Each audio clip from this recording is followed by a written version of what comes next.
নমস্কার বন্ধুরা, new বোমোময় furniture and ইন্টেরিয়ারের নতুন পর্বে তোমাদের স্বাগত জানাই। ভিডিওতে তোমাদের দেখাবো কিভাবে একটি পুরাতন সিংহাসন গালা পালিশ করে নতুন করলাম। তার আগে বন্ধুরা, আমার এই চ্যানেলটাকে সাবস্ক্রাইব করে পাশে থাকা বেল আইকনটা তোমরা প্রেস করে রেখো, যাতে নতুন নতুন ভিডিওর নোটিফিকেশান তোমরা পেয়ে যাও। যে সকল বন্ধুরা আমার এই চ্যানেলটাকে সাবস্ক্রাইব করে দিয়েছো তাদেরকে জানাই অসংখ্য ধন্যবাদ। চলো বন্ধুরা, এবারে শুরু করছি মূল ভিডিওটি। তার আগে বন্ধুরা বলবো যে ভিডিওটা প্রথম থেকে শেষ পর্যন্ত তোমরা দেখো, স্কিপ না করে। বন্ধুরা, সিংহাসনটা তোমাদের দেখাচ্ছি কি কন্ডিশন রয়েছে। অনেক পুরনো হয়ে গেছে সিংহাসনটা। এখানে জলের ছোপের দাগ, সাদা সাদা দাগ পড়ে গেছে, ময়লা হয়ে রয়েছে। এই রকম কন্ডিশনে সিংহাসনটা রয়েছে।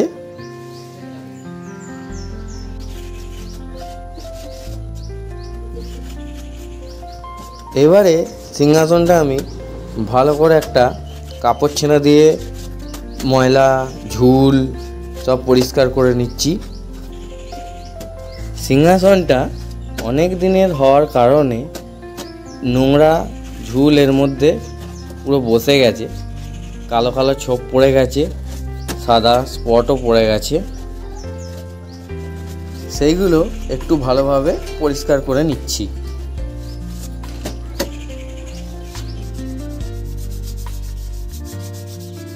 এরপর নেক্সট যেটা করছি, 220 নম্বর ওয়াটার পেপার দিয়ে পুরো সিংহাসনটাকে ভালোভাবে ঘষে নিচ্ছি।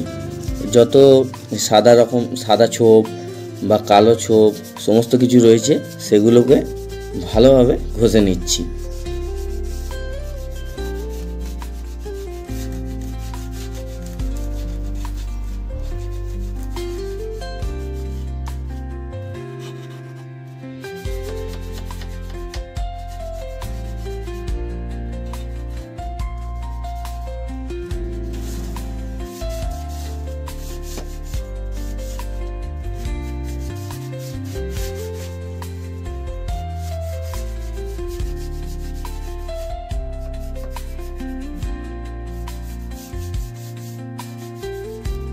সিংহাসনটা ঘষা প্রায় শেষের দিকে।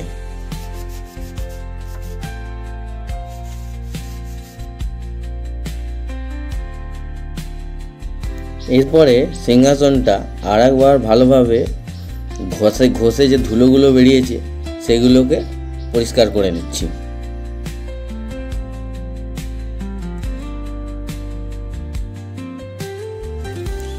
এরপর গালা স্পিডের কোটিং মানে পালিশ বা বার্নিশ সেটা শুরু করে দিয়েছি।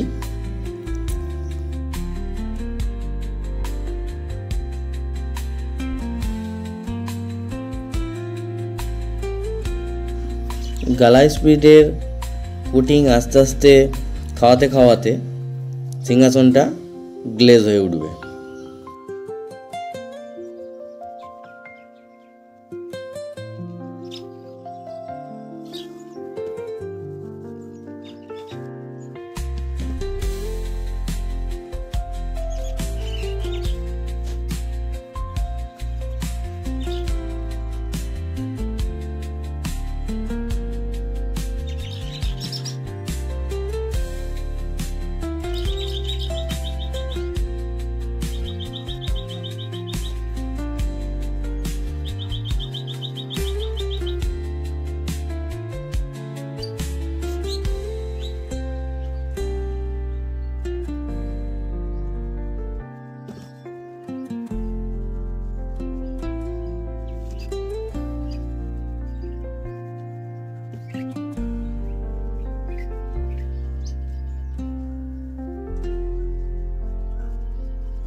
সিংহাসন পালিশ কমপ্লিট, ফাইনাল লুক তোমাদের দেখাচ্ছি।